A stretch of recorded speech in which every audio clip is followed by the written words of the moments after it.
Hello my dear Libras, welcome back to my channel. Today we're going to be doing your March 2025 horoscope, which is if you're Libra rising first and foremost, but Sun and Moon of course are welcome to watch this video as well. Libras, I'm not even going to beat around the bush. What a huge month it's going to be for your relationships.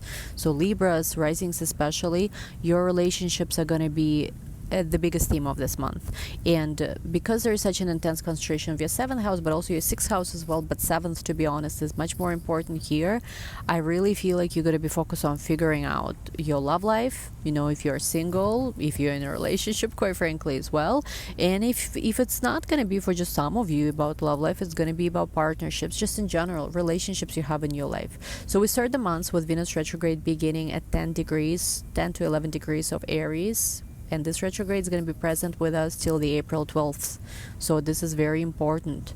Of course, Venus is your ruling planet. It's retrograde in your seventh house of partnerships in the sign of Aries, where we will also have Mercury entering Aries on March 3rd.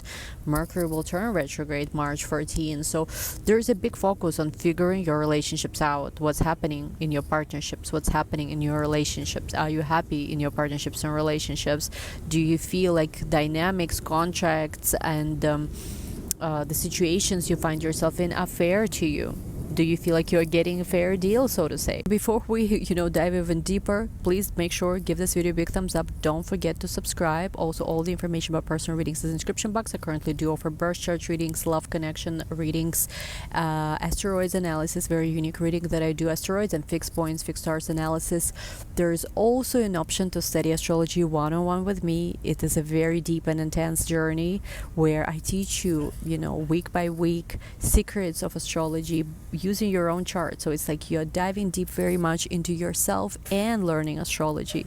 I'm available, throughout the week. You can send me emails, you can ask me questions. There is homework.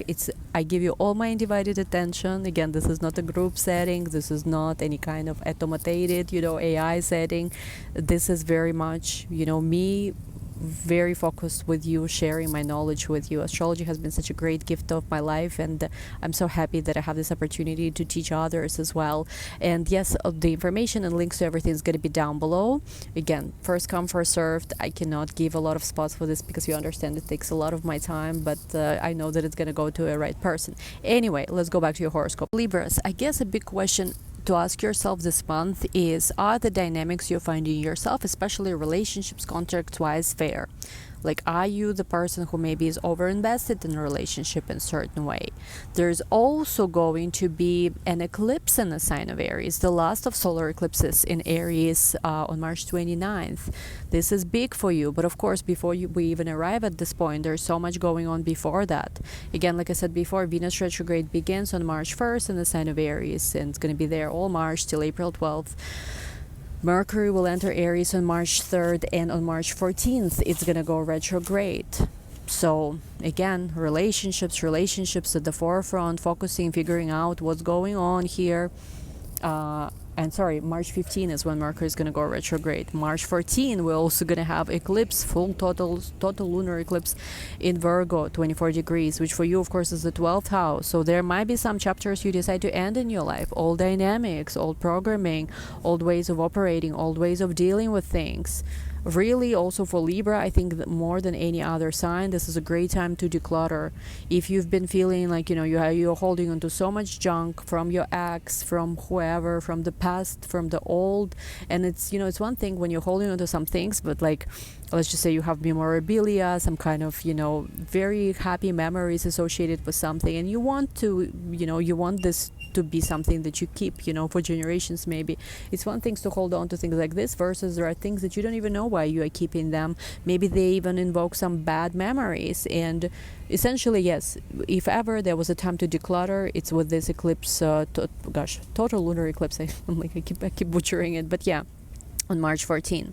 On March 20th, Sun will enter Aries, and for a lot of you, there's going to be that much more clarity when it comes to your relationships finally, because again, I think if in the first half of March, a lot of you are trying to figure things out, a lot of you are trying to understand what's going on, the Sun is not there yet, and when the sun is not there yet, it's almost like trying to figure something out in a dark room without the light. It's much harder. It's counterintuitive. It's sort of like not really helping you. It doesn't make any sense. When you turn on the light, this is when things become much more clear. You understand, okay, what you are looking at, what is junk and what is maybe valuable, where is the, pile of cash versus where is pile of junk, right? So when sun enters Aries on March 20th, for a lot of you, you're going to start seeing much more clearly what is going on actually in your relationship. And I feel like, yes, this is the time where, again, maybe you will not like all the answers necessarily that you hear or something that you see, but you will understand why you are where you are, essentially. That's how I want to say it. Now, we're going to be ending the month with March, March 27th, March 29th, Venus re-entering the sign of Pisces, Mercury re-entering the sign of Pisces, which for you is your 6th house, which is, work, different responsibilities you have, different things you need to do in your day-to-day life. There's also going to be an eclipse in Aries, which, again, like I said before, right, that the solar eclipse in Aries, the last of its kind, of its series, right? It's wrapping up the journey we've all collectively been on since the spring 2023, and for a lot of you, this is about also your journey in relationships, different shifts and changes in dynamics that occurred since approximately spring summer 2023. And I think you really are going to decide yourself to draw the line between now and then, especially when it comes to marriage, especially when it comes to partnerships, dating, but not necessarily even dating, but like relationship that's more serious. And you're going to be like, okay, I'm closing that old chapter. I'm letting that go. Again, this eclipse in Virgo, lunar eclipse, is going to be so useful for this journey too. Maybe you will even do something symbolic, throwing out your ex's stuff, I don't know, something like that, and be like, I'm ready for new. I don't have all the answers now, but I feel like I'm starting to figure things out, and I embrace this new chapter. You could even make like a declaration to the universe in some way. Of course, the month also ends with another historical transit that we as our generation, I think, is like experiencing all the most historical transit. And again, not stretched out over decades, but all happening like, at once. And yes, it's of course about Neptune entering Aries, which is also your 7th house. And again, Neptune has not been in the sign of Aries since 1800s. So this is a big deal. How many years ago was that? More than... like 200, 300, not 300, 200 years, more than 200 years.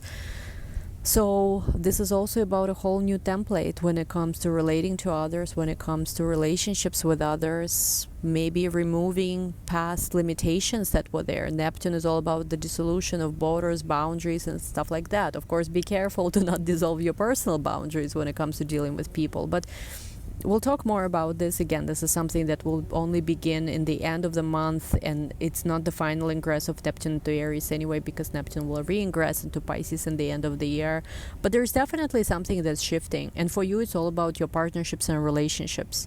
You will start getting a flavor of a new, like something you never smelled before, a new wind, a new vibe, when it comes to partnerships and relationships, a new direction, a new dawn, different way of relating with people. I think for Libras, and you are a relationship sign, so for you it's not surprising that a lot of these big changes, interestingly, are happening in the 7th house of your partnership. Very big focus. It's your life mission to understand how to have better relationships with other peoples. You will understand a lot about yourself.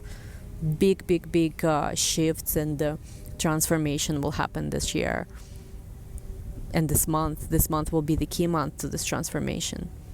You will understand things. Like I keep hearing, you will understand things deeper this month. So anyway, you guys, I'm wishing you an amazing month of March.